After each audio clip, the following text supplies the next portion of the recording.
Hey everyone, it's Lindey. Welcome back to my channel. Today I wanted to do a really simple, quick video demonstrating how to take professional looking photos for your online store. Sometimes taking a photo of something is not as easy as it sounds. You might have issues with the white balance. Maybe you're trying to make something look bright white and it just won't. You might have issues with photos looking too dark. Photos are extremely important when you're listing items online because the photo is what really sells your product. And because eBay doesn't condone the use of stock photos, that means that it's up to the sellers to produce photographs that are nice enough to sell the product. So in today's video, I want to give you 5 tips on how to make your photos look even better.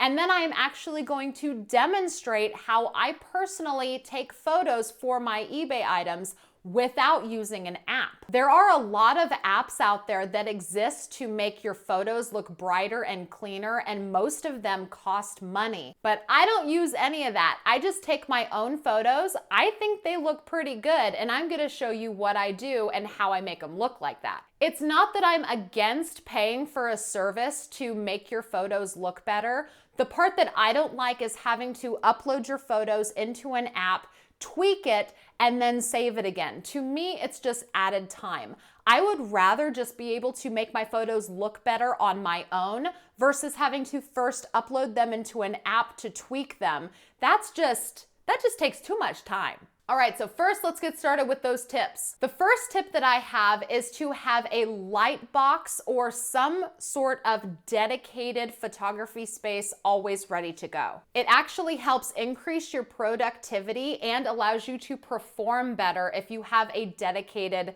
space. Not only that, but I found that I get the best quality photos when I actually use a light box, because a light box is exactly what it sounds like. It is just one big box that is completely encapsulated with daylight LED strip lights. So the box itself is very, very bright. You don't have to worry about having a whole bunch of lighting setups, and almost all of them come with a perfect white backdrop for you to photograph against. I will go ahead and link the one that I personally use down in the video description if you are interested in picking one up. The one that I purchased was right around $75, so it was very affordable. They also make ones that are less expensive, but they are also smaller. And a lot of the times, those smaller light boxes, you also have to provide your own lighting. So I thought that $75 for a pretty good size box that already had all of the lights and everything included in it was a great deal, so that's why I selected that one. The second tip I have is for anyone selling clothing. If you are selling clothing and you're photographing it on a mannequin and you are really struggling with those shadows, if you pull your mannequin away from the wall, the shadow will dissipate. When I was selling clothing and using a mannequin, I would have the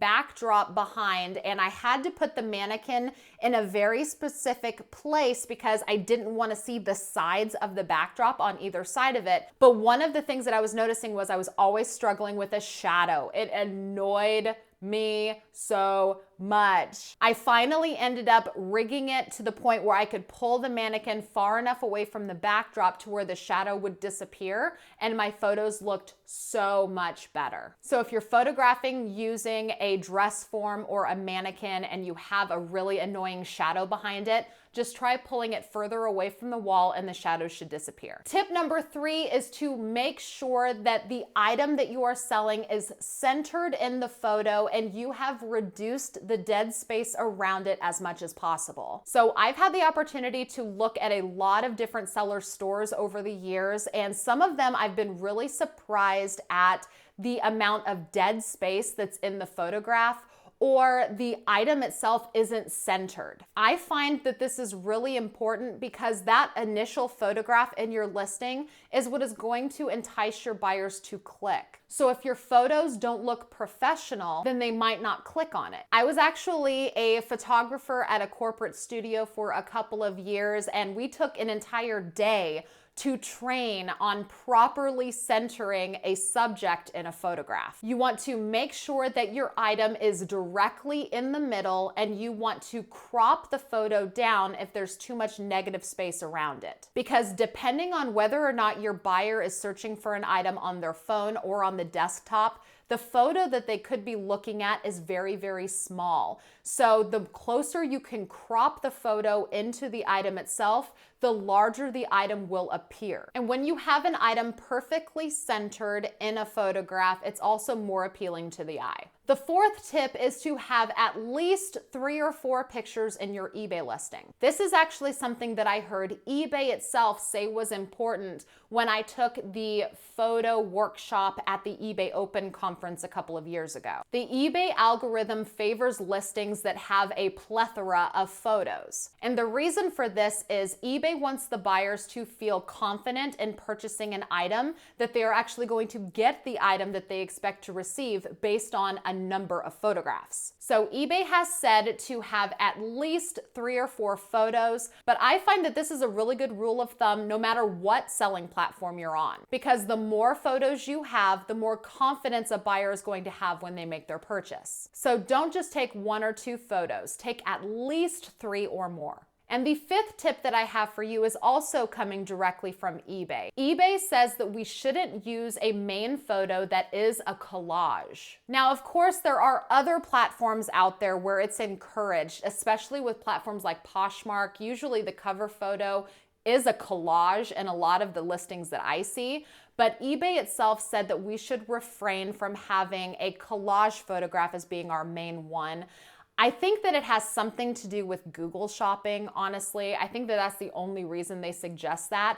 For that same reason, they also say that we shouldn't have any sort of watermark or text on our photographs. I'm not exactly sure how important this is. It's never really been a concern for me, but I personally don't like to do collage photos anyway, nor do I put texts on my photos. So it's never really been an issue for me to just not do it, because I don't do it anyway. But according to eBay, we should have just a single photo on a white background, which even the white background thing is debatable. I don't always use white backgrounds. I am actually an advocate for not using white backgrounds because I feel like with a platform like eBay, or really any selling platform, you want to stand out. You want your photo to catch the eye of a buyer so that they click into the listing and look it over. And if everybody has the same white background, what makes you stand out? So I actually like the use of a colored background or a patterned background. I even have an entire video talking about how I put a book together of colored backdrops. I'll go ahead and link it up here in case you want to go watch if you missed it. But today I'm going to demonstrate taking a photo on a white background just because that's the proper way eBay's asked us to take photos for Google shopping. And I want to actually show you how you can take a nice photo on a white background without using an app. And now is about that time. I want to take you over and show you how I personally photograph items for eBay. But before we go over to my Lightbox, I want to take one quick second and thank the sponsor of today's video. Skillshare has been a supporter of my YouTube channel for a really long time now, and they're also on a mission to empower entrepreneurs. If you're unfamiliar with the Skillshare site, it is an online learning community that hosts over 20,000 classes. They have a wide variety of topics to pick from. If there's something that you want to learn about, chances are Skillshare has a class on it. Their business classes are awesome. You can learn about everything from bookkeeping to opening a Facebook store, even photography. A membership is also super affordable. It's less than $10 per month, but if you use my link down in the video description, the first 1,000 viewers that click will get a free trial on the Skillshare site. Thank you again to Skillshare for sponsoring today's video. Now let's head on over to my Lightbox and I want to show you guys how I personally take photos for my eBay store. I am at my Lightbox. I'm just gonna take this little candle just to demo it. Stick it right on in there. So now we are just going to take a photo directly from our phone. All right, so here we are, there's the candle. So we want to zoom in, you just pinch and zoom, pinch and zoom. You don't have to perfectly crop it right now. We can always crop it when we upload it, so make sure you give yourself plenty of room so you don't accidentally cut it off. So the first thing that I do to get a nice vibrant picture is up here in the top corner, I select the filters. I go to a vivid filter. Don't use any of these, because when you use these, it ends up changing too much of the color. What the vivid does is the vivid just brings out the color that it already is. Notice the difference here. That's the original and that's vivid. It just really brightens it up automatically. And then what you're gonna do is you are going to tap on it and bring up the little sun, and then you drag your finger up to brighten it. Something that I have found is that you always want to make it a little bit brighter than you think you will, because for some reason when you upload it into eBay, it always looks a little bit darker than the photo that you took.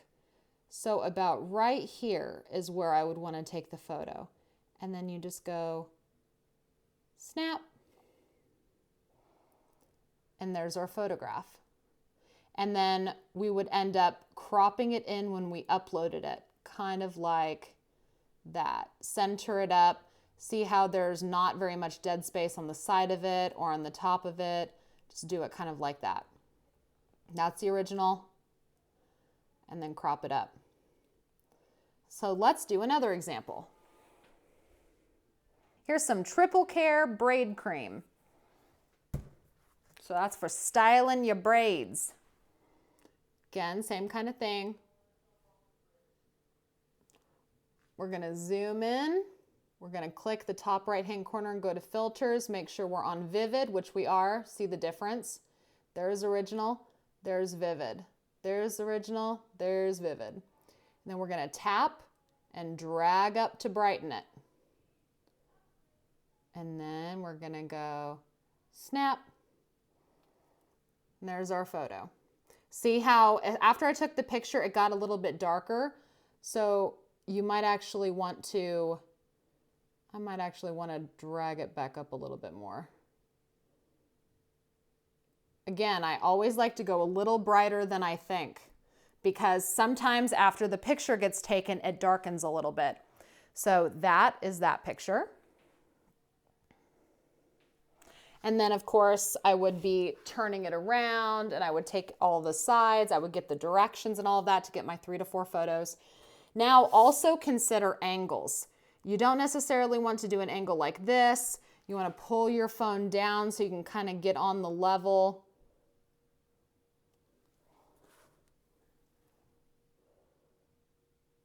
Get on the level.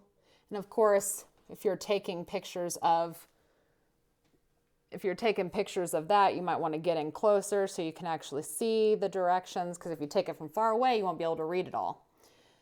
But that is how I take photos. That's how I take professional, bright-looking photos, and there's no app. These are completely ready to be uploaded into eBay today. Now, if I wanted to use a colored background, these are my sheets of scrapbook paper that I use, and what I will do is I will set them in the light box, and I just kind of put them up against the back here. Set the item there. Do the same thing again. Zoom in. Now, when you're not doing bright white, you don't need to worry about adjusting the brightness as much. Just make sure that it looks good. And hit take the photo. So there's, oh, that was actually cropped in a little too much. I didn't like how much that one was cropped in. So then you line it up and snap. So there's my photo. And then I would just kind of crop it in just like that. So that's how I do it. All right, thank you guys so much for watching. If you like this video and videos like it, please do give it a thumbs up. Don't forget to subscribe if you haven't already, and ring that notification bell. That way you're notified whenever I post a new video. Don't forget to check the video description. I will put a lot of useful information in there, as well as the Skillshare link to get you a free trial on their site. Don't forget to leave me any questions or comments down in the comments below. And thank you guys again so much for watching. I will see you with my next video. Bye-bye.